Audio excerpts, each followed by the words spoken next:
ప్రస్తుతం లాల్ దర్వాజా సింహవాహిని మహంకాళి అమ్మవారి టెంపుల్ దగ్గర ఉన్నాము.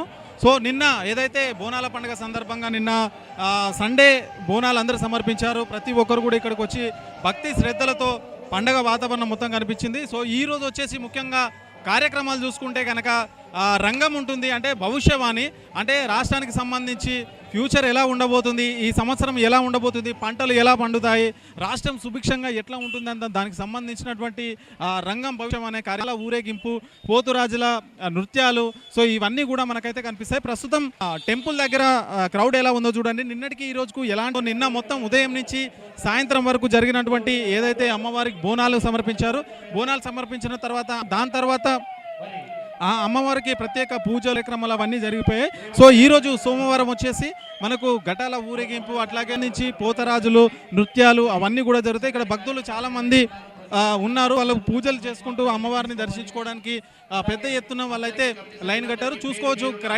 క్రౌడ్ చాలా విపరీతంగా క్రౌడ్ అయితే కనిపిస్తుంది. సాంస్కృతిక క్రమాలు, అమ్మవారికి సంబంధం నిర్వాహక కమిటీ ఏదైతే సంబంధించిన పెద్ద ఎత్తున ఇక్కడ ఉదయం నుంచి కూడా ఇక్కడ క్రౌడ్ అయితే ఎక్కువగా ఉంది. తొట్టలు కావచ్చు, లేదంటే రంగం భవిష్యం అనేది వీటన్నింటిని చూడడానికి భక్తులు నగరం నుంచే కాకుండా వివిధ ప్రాంతాల నుంచి అయితే చేరుకున్నటువంటి సిచ్యువేషన్ ఉంది. పోలీసులు అయితే ఎట్లాంటి అవాంఛనీయ సంఘటనలు జరగకుండా భద్రతా ఏర్పాట్లు అయితే ముమ్మరం చేస్తున్నారు. చూసుకోవచ్చు, మనకు కూడా చెక్ చేసి అందరినీ కూడా పంపిస్తున్నటువంటి సిచ్యువేషన్ అయితే మనకు. సో ఈ రోజు ముఖ్యంగా రంగం రేగింపు ఇవన్నీ కూడా కొనసాగుతాయి. ఏదైతే ఆలయానికి సంబంధించి మాట్లాడదాం ఒకసారి. వెంకటేష్ గారు ఉన్నారు. సో నమస్తే అండి. సో ఎట్లా జరుగుతున్నాయి కార్యక్రమాలు ఈ రోజు, ప్రత్యేకంగా ఈ రోజు ఉదయం నుంచి సాయంత్రం వరకు? శివవాహిని 18వ వార్షిక బ్రహ్మోత్సవాలు రోజుల నుంచి వైభవంగా జరుగుతున్నాయి. చివరి ఘట్టము బోనాలు చివరి ఘట్టం ఈ రోజు అమ్మవారి సోమవారి ఉదయమే అమ్మవారికి అష్టాదళ పదపది. ఇప్పుడు దేవాలయం అధికారిక గారు వారి ఇంటి బండారు అవన్నీ తీసుకొని పోతారు వాళ్ళు.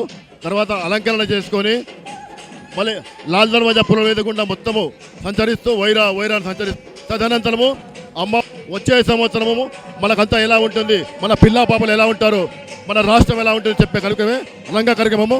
పచ్చికొండపై అనురాధ గారు నిలబడి ఈ భవిష్యత్ ఆ రంగం కార్యక్రమం అనంతరము అమ్మవారి బ్రహ్మాండమైన ఊరేగింపు దర్వాజా నుండి బయలుదేరి లాల్ దర్వాజా మోడ్ షాలిబండ మీదుగా చార్మినార్ వద్దకు జరుగుతుంది.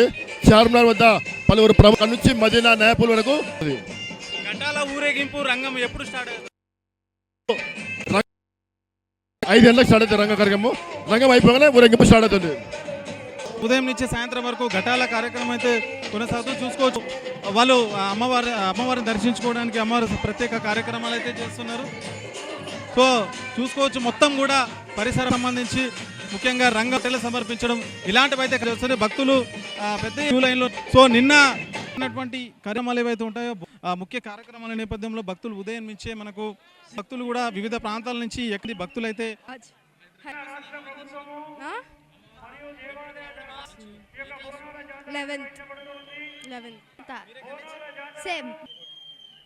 రాజపల్లి నుంచి వస్తున్నాం. ఫస్ట్ టైం వస్తున్నాము. చాలా లైన్ నిన్న రష్ ఉంటుందని ఈరోజు కూడా హాఫ్ అన్ అవర్ నుంచి లైన్లో హాఫ్ అన్ అవర్ అవుతుంది. చాలా లైన్ ఉంది అక్కడి నుంచి.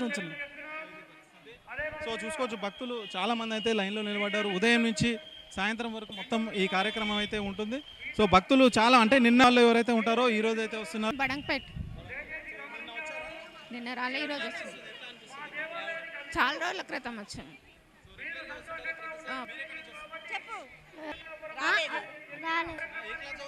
Fourth class.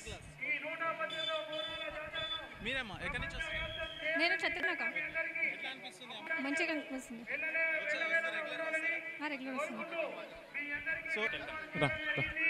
సో పోతరాజులు పసుపు బండ వస్తున్నటువంటి మనకు చూడవచ్చు. సో ఉదయం సాయంత్రం వరకు ఈ కార్యక్రమాలు పసుపు బండారు తీసుకొని టెంపుల్ లోపలికి తిరుగుతూ ఉంటుంది. సో మొత్తం ఏవైతే కార్యక్రమాలు ఉంటాయో అవన్నీ కూడా ఈ రోజుతో కంప్లీట్ అయిపోతాయి. వారం నుంచి నడుస్తున్నటువంటి ఏదైతే ఈ ఆధ్యాత్మికమైనటువంటి ప్రతి ఒక్కరు పెద్ద ఎత్తున పాల్గొనేటివి అయితే జరుగుతున్నాయి. పోతరాజులు కూడా మనకు నుంచి పోతరాజులు పసుపు బండారి కుంకుమ ఇవన్నీ అమ్మవారికి సమర్పించుకోవడానికి టెంపుల్ నుంచి వస్తున్నటువంటి సిచ్యువేషన్ కూడా భారీ బందోబస్తు ఏర్పాటు చేశారు. సో ఎట్లాంటి పికెట్ అయితే ఏర్పాటు చేయడం జరిగింది. రాజులు నృత్యాలు చేసిన మేళాలు కూడా మనకు పెద్ద ఎత్తున కనిపిస్తూ ఉంది. చూసుకోవచ్చు ఏ విధంగా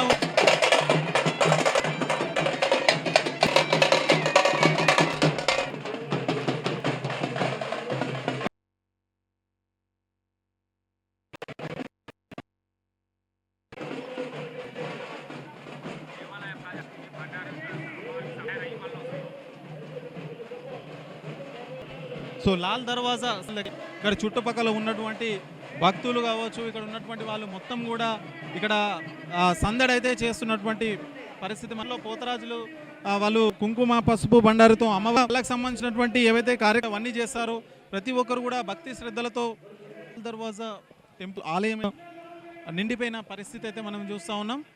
సో మొత్తం మీద ఈ లాల్ దర్వాజాకు సంబంధించినటువంటి ఏవైతే మాలు ఉంటాయో మొత్తం ఆలయ నిర్వహణ కమిటీకి సంబంధించినటువంటి పోలీసులు వాళ్ళందరూ కూడా ఎట్లాంటి ఇబ్బందులు లేకుండా భక్తులకు ఎలాంటి ఇబ్బందులు తలెత్తకుండా వాళ్ళైతే చూస్తున్న పరిస్థితి అయితే నెలకొంది ఇక్కడ. మొత్తం నిన్నటి నుంచి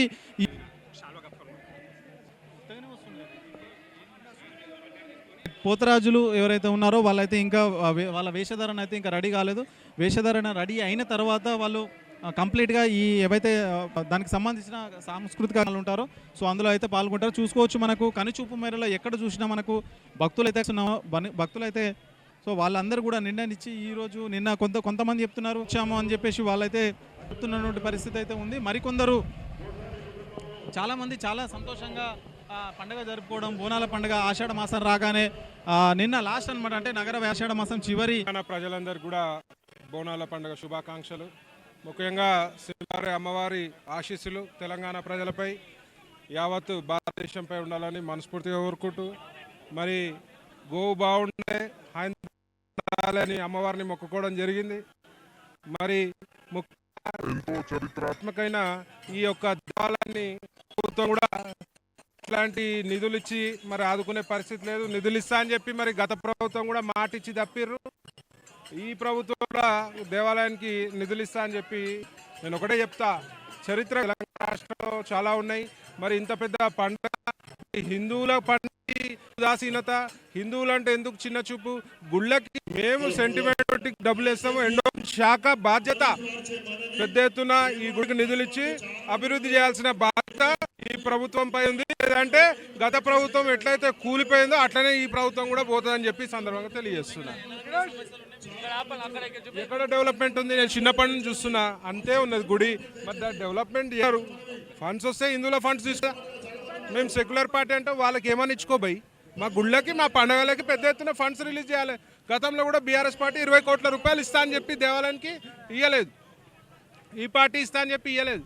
మరి దేవాలయ అభివృద్ధి ఎట్లా అవుతుంది? ఓల్డ్ సిటీలో ఉన్నది, ఓల్డ్ సిటీలో హిందువులు ఉండడమే చాలా కష్టమైన పరిస్థితులలో ఉన్న దేవాలయాలను కాపాడుకోకుండా దేవాలయ అభివృద్ధి చేయకుండా ఉంటే ఎట్లయితుంది పరిస్థితి? డెఫినెట్గా ప్రభుత్వ బాధ్యత, లేకపోతే మాత్రం అమ్మవారి శాపం ఆల్రెడీ కాంగ్రెస్కి తగులుతుందని చెప్పి సందర్భంగా తెలియజేస్తుంది.